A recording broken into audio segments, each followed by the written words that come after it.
আজ বৃহস্পতিবার দিন অথবা রাত্রে আল্লাহ সুবহানাহু ওয়া তাআলার এই শক্তিশালী নাম যদি আপনারা 101 বার পড়েন, আপনি বিশ্বাস করেন আপনার জীবনে কখনোই অভাব, অনটন, দারিদ্রতা বলতে কিছুই থাকবে না এবং আল্লাহ তাআলা আপনাকে এত ধন সম্পদ, এত টাকা পয়সা দান করবেন যা আপনি রাখার জন্য করে জায়গা খুঁজে পাবেন না। আজকের এই আমল করে ব্যর্থ হয়েছে এমন একটি লোক আপনি খুঁজে পাবেন না। বৃহস্পতিবার রাত্রে আল্লাহ তাআলার আসমানের দরজা খোলা রয়েছে। আপনি আমল করতে দেরি হবে, ফলাফল পেতে এক মুহূর্ত দেরি হবে না। আপনি আজকে আমল করবেন, কাল সকাল থেকেই ফলাফল চোখে দেখতে পারবেন। আপনার মনে যত কঠিন আশাই থাকুক না কেন তার সাথে সাথে পূর্ণ হবে। আপনার অভাব, অনটন, ঋণ, পাহাড় সমান ঋণ থাকলেও তা পরিশোধ হয়ে যাবে। যদি আপনার টেনে ভিডিও দেখেন তাহলে হয়তো পয়েন্টে মিস হবে, তাহলে দোয়া কবুল নাও হতে পারে। তাই বলছি না টেনে সম্পূর্ণ ভিডিও দেখুন। আর যারা এই চ্যানেলটি সাবস্ক্রাইব করবেন তাদেরও মনের আশা পূর্ণ হবে ইনশাআল্লাহ। আপনি যদি আপনার জীবন নিয়ে হতাশায় থাকেন, দুঃখ কষ্টে থাকেন, যে কোনোভাবেই জীবনে সাফল্যতা দেখা পাচ্ছেন না, কিন্তু অপর দিকে অন্য সকল মানুষ অল্প সময় অল্প টাকা কাজ করে তারা ধনী হয়ে গেছে, তাদের সাফল্য দেখা দিয়েছে, কিন্তু আপনি যত কিছুই করেন না কেন আপনার ভাগ্য পরিবর্তন হচ্ছে না। কোনোভাবেই যেন আপনি কোনো কিছু করতে পারছেন না, জীবনে সফলতা পাচ্ছেন না, বেকারত্ব দূর হচ্ছে না, বিয়ে করতে পারছেন না, বিদেশে যাবেন সেখানেও সমস্যা লেগে আছে, একটা না একটা সমস্যা আপনার জীবনে লেগে আছে, কিন্তু আপনি কোনোভাবেই কোনো কিছু করে উঠতে পারছেন না। আজকের আমলটি শুধু আপনাদের জন্য যারা এই সমস্যাতে রয়েছেন। আল্লাহ তাআলার কাছে যদি আপনারা এই সঠিক নিয়ম মেনে সঠিক পদ্ধতিতে চাইতে পারেন, আল্লাহর কসম করে বলছি আপনাদের জীবনে এই সকল সমস্যা দূর হয়ে যাবে এবং আল্লাহ রাব্বুল আলামিন আপনাদেরকে অল্প কিছু দিনের ভিতরে ধনী সম্পদশালী বানিয়ে দেবেন। আপনারা জাস্ট শুধু নিয়মটা ফলো করে আমলটি করতে হবে, কারণ আল্লাহ রাব্বুল আলামিন কিন্তু যাকে তাকে অটল ধন সম্পদ দান করেন, আবার যাকে ইচ্ছা তাকে অভাবে ফেলেন এবং তাকে পরীক্ষা করেন। যদি আমরা আল্লাহ তাআলার কাছে তার সঠিক নিয়ম পদ্ধতি মেনে চাই, আল্লাহ তাআলা আমাদেরকে দেবেন। বিপদ আপদে, অভাব অনটনে পড়লে কিভাবে চাইতে হবে, কিভাবে চাইলে পাবো, আমাদেরকে রাসূল সাল্লাল্লাহু আলাইহি ওয়াসাল্লাম শিখিয়ে গেছেন। আমরা ঠিক সেভাবে আজকের এই আমলটি করব। যেহেতু বৃহস্পতিবার দিন অথবা রাত্রে আপনারা আমলটি করবেন। আর আল্লাহ রাব্বুল আলামিন কিন্তু প্রত্যেক রাত্রে শেষ প্রহরে এসে মানুষদেরকে ডাকতে থাকে, কার কি লাগবে, কে অভাবে আছে, কে সমস্যায় রয়েছে। এর সময় আল্লাহ রাব্বুল আলামিন প্রত্যেকটা মানুষ, দুনিয়াতে যত মানুষ আছে সকলকে ডাকতে থাকে, কিন্তু হায় আফসোস আজ আমরা ওই সময় উঠি না, আল্লাহ তাআলার কাছে চাই না। না চাওয়ার কারণে অহংকারবশত মুখ ফিরিয়ে রাখি যে আল্লাহ তাআলা কি দেবেন এবং আমরা গাফিলতি করি। কিন্তু আল্লাহ তাআলা পবিত্র কোরআনে বলেন, তোমরা আমার কাছে দোয়া করো, আমি তোমাদের দোয়া কবুল করব। আল্লাহ তাআলা আরও বলেন, উদউনি আস্তাজিব লাকুম, তোমরা আমাকে ডাকো, আমি তোমাদের ডাকে সাড়া দেব। তো আল্লাহ তাআলার কাছে যদি আমরা চাই, আল্লাহ তাআলা আমাদেরকে দেবেন এবং আমরা নিয়ামত পাইয়া নিয়ামতের শুকরিয়া আদায় করলে আল্লাহ রাব্বুল আলামিন আমাদের আরও নিয়ামত বাড়িয়ে দেবেন। তো আপনার জীবনে যত শর্ত মেনে নিয়ম মেনে আমল করেছেন, আল্লাহর কসম করে বলছি ভাই, আপনার সব দোয়া কবুল হয়েছে। আপনি যা চেয়েছেন আল্লাহ তাআলা তার বান্দাদেরকে না করতে জানেন না। রাসূল সাল্লাল্লাহু আলাইহি ওয়াসাল্লাম ইরশাদ করেন, যখন কোনো বান্দা আল্লাহ তাআলার কাছে দুহাত তুলে দোয়া করে, আল্লাহ রাব্বুল আলামিন ওই সকল বান্দাদেরকে খালি হাতে ফেরত দিতে লজ্জাবোধ করেন।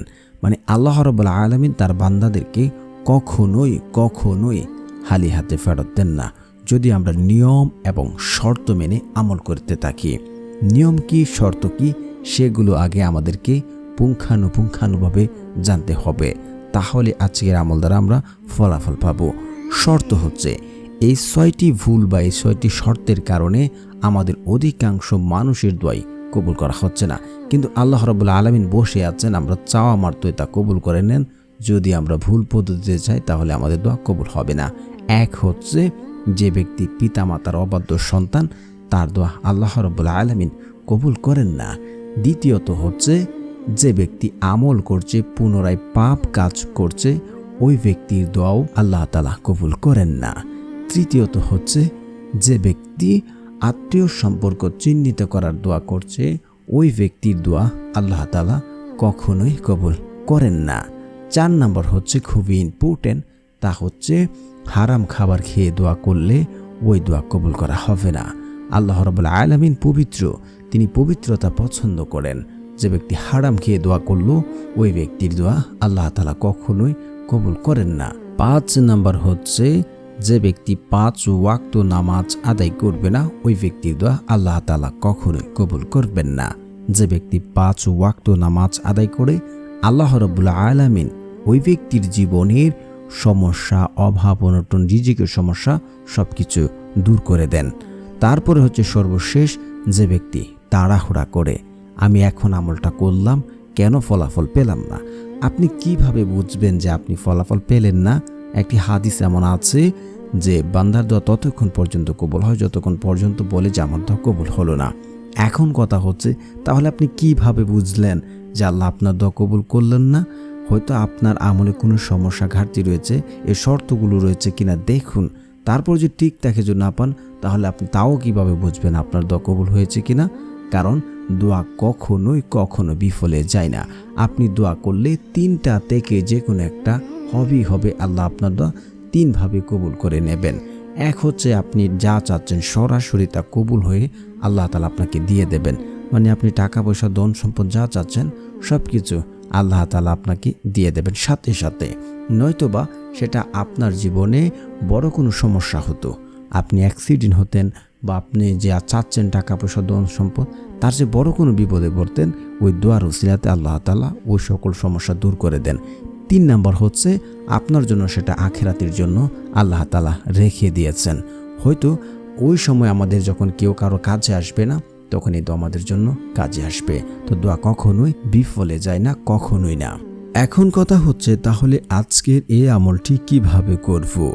আমলটি করার জন্য আপনাদেরকে একদম সুন্দর করে পরিষ্কার পরিচ্ছন্ন কাপড় পরিধান করতে হবে। আপনি দিন অথবা রাত্রে যে কোনো টাইমে আমলটি করেন না কেন, তারপর উত্তম রূপে উজু করবেন। যদি আপনি কাজে থাকেন বা মার্কেটে থাকেন বা আপনি চাকরি করছেন ওইখানে থাকেন, তাহলে আপনি ভালো করে, যদি আপনার কাপড় পরিষ্কার থাকে, আপনি ভালো করে উজু করে নেবেন। তারপরে হচ্ছে আপনি তার আগে নিজে নিজে শিওর হবেন যে আমার দোয়া কবুল হবে, আল্লাহ তাআলার কাছে যা চাচ্ছে আল্লাহ দেবেন, আমার দোয়া আল্লাহ তাআলা শুনছে। যদি ভাই আপনি এমনটা ভাবতে পারেন, আল্লাহর কসম করে বলছি ভাই, আল্লাহর কসম করে বলছি, আপনার দোয়া কবুল হবে। কারণ বান্দা আল্লাহর প্রতি যেমন ধারণা রাখেন, আল্লাহ তার সাথে ঠিক তেমন আচরণ করে থাকেন। আপনি যদি যতবার দোয়া করবেন যে আল্লাহ আমার দোয়া কবুল করবে, ততবার আপনার দোয়া আল্লাহ তাআলা কবুল করে নেবেন। কারণ আল্লাহ তাআলা কারো পরোয়া করেন না। আপনি যদি আশা নিয়ে আল্লাহ তাআলার কাছে দোয়া করেন, আপনার দোয়া কবুল হবে। তারপরে হচ্ছে ইখিনের সাথে, ইখলাসের সাথে অন্তরটাকে সফট করে, পূর্বে পাপের জন্য লজ্জিত হয়ে আল্লাহ তাআলার কাছে ক্ষমা চাইবেন। আপনার দুচোখের পানি ফেলে আল্লাহ তাআলার কাছে বলবেন। আপনার দুচোখের পানি জমিনে পড়ার আগে আল্লাহ তাআলা আপনার দোয়া কবুল করে নেবেন। তারপরে হচ্ছে আপনাদের দোয়া দ্রুত কবুল হওয়ার জন্য আপনারা ইস্তিগফার পড়বেন। ইস্তিগফারের বহু ফজিলত রয়েছে। আপনি যদি ছাত্র হয়ে থাকেন, যদি বেশি ইস্তিগফার পড়েন, আপনার ব্রেন ভালো হবে। কিভাবে ভালো হবে? যে ব্যক্তি বেশি ইস্তিগফার পড়ে, ওই ব্যক্তির গুনাহ মাফ হয়ে যায়। তো গুনাহ মাফ হয়ে গেলে তার ব্রেন ভালো হয়ে যাবে ইনশাআল্লাহ। তারপরে হচ্ছে ওই ব্যক্তি যদি বেশি ইস্তিগফার পড়ে, আল্লাহ রাব্বুল আলামিন তার জীবনের বিপদ আপদ, অভাব অনটন, দুঃখ কষ্ট, দারিদ্রতা, বেকারত্ব সব কিছু আল্লাহ রাব্বুল আলামিন দূর করে দেবেন। শুধু তাই নয়, আল্লাহ রাব্বুল আলামিন ওই ব্যক্তিকে এমন জায়গা থেকে, এমন উৎস থেকে রিজিক দান করবেন যা সে কোনোদিন কল্পনা করেনি, চিন্তাও করেনি। অবশ্যই আপনারা 121 বার ইস্তিগফার পড়বেন। আস্তাগফিরুল্লাহ, আস্তাগফিরুল্লাহ, আস্তাগফিরুল্লাহ। তারপরে হচ্ছে আপনারা পড়ে নেবেন দুরূদ শরীফ। কারণ রাসূল সাল্লাল্লাহু আলাইহি ওয়াসাল্লামের উপরে আপনি দুরূদ পড়েননি, মানে আপনার দোয়া কবুল হবে না, সেটা আসমানে গিয়ে ঝুলন্ত অবস্থায় থাকবে। কারণ রাসূল সাল্লাল্লাহু আলাইহি ওয়াসাল্লামের উপরে দরুদ না পড়লে সে দোয়া কখনোই কবুল করা হয় না। তো যারা পারেন না আমার সাথে সাথে পড়ে নিন এবং শুনলেও হয়ে যাবে ইনশাআল্লাহ। আল্লাহুম্মা সাল্লি আলা মুহাম্মাদি ওয়া আলা আলি মুহাম্মাদ কামা সাল্লাইতা আলা ইব্রাহিম ওয়া আলা আলি ইব্রাহিম ইন্নাকা হামিদুম মাজিদ। আল্লাহুম্মা বারিক আলা মুহাম্মাদি ওয়া আলা আলি মুহাম্মাদ কামা বারাকতা আলা ইব্রাহিম ওয়া আলা আলি ইব্রাহিম ইন্নাকা হামিদুম মাজিদ। যদি আপনারা এটা না পারেন তাহলে এটা পড়ে নেবেন সাল্লাল্লাহু আলাইহি ওয়াসাল্লাম, সাল্লাল্লাহু আলাইহি ওয়াসাল্লাম, সাল্লাল্লাহু আলাইহি ওয়াসাল্লাম। তারপরে হচ্ছে আপনারা একবার সূরা ফাতিহা পড়ে নেবেন। বিসমিল্লাহির রহমানির রহিম, আলহামদুলিল্লাহি রাব্বিল আলামিন, আর রহমানির রহিম, মালিকি ইয়াউমিদ্দিন, ইয়্যাকা না'বুদু ওয়া ইয়্যাকা নাস্তাঈন, ইহদিনাস সিরাতাল মুস্তাকিম, সিরাতাল লাযীনা আন'আমতা আলাইহিম গায়রিল মাগদুবি আলাইহিম ওয়ালাদ-দাল্লিন, আমিন। তারপর হচ্ছে আপনারা 10 বার সূরা ইখলাস পড়বেন। বিসমিল্লাহির রহমানির রহিম, কুল হুয়াল্লাহু আহাদ, আল্লাহুস সামাদ, লাম ইয়ালিদ ওয়া লাম ইউলাদ ওয়া লাম ইয়াকুল লাহু কুফুয়ান আহাদ। তারপরে হচ্ছে আপনারা যারা ঋণগ্রস্ত আছেন এই দোয়াটি 3 বার পড়বেন। আল্লাহুম্মা কফিনি বিহালালিকা ওয়ান হারামিকা ওয়া আগনিনি বিফাদলিকা আম্মান সিওয়াক। তারপরে হচ্ছে আপনারা আল্লাহ তাআলার এই শক্তিশালী নামটি পড়ে নেবেন। তো প্রিয় বন্ধুরা, যারা চ্যানেলটি সাবস্ক্রাইব করবেন তাদের মনের আশা পূর্ণ হবে ইনশাআল্লাহ। আল্লাহ তাআলার সেই শক্তিশালী নামটি হচ্ছে ইয়া মুজিবু, ইয়া মুজিবু, ইয়া মুজিবু। তারপর 2 হাত তুলে কায়মনোবাক্যে কান্নাকাটি করে ইয়াকিনের সাথে বিশ্বাস রেখে শর্ত এবং নিয়ম মেনে যে আমলটি করেন, আল্লাহর কসম করে বলছে আপনার দোয়া কবুল হবে। তো প্রিয় বন্ধুরা, যারা আমলটি এখনই শুরু করছেন অবশ্যই কমেন্টসে বলবেন এবং আপনার আশাগুলো কমেন্টসে লিখে যাবেন। আর সকলে আমিন আমিন আমিন লিখুন, ইনশাআল্লাহ দোয়া কবুল হবে।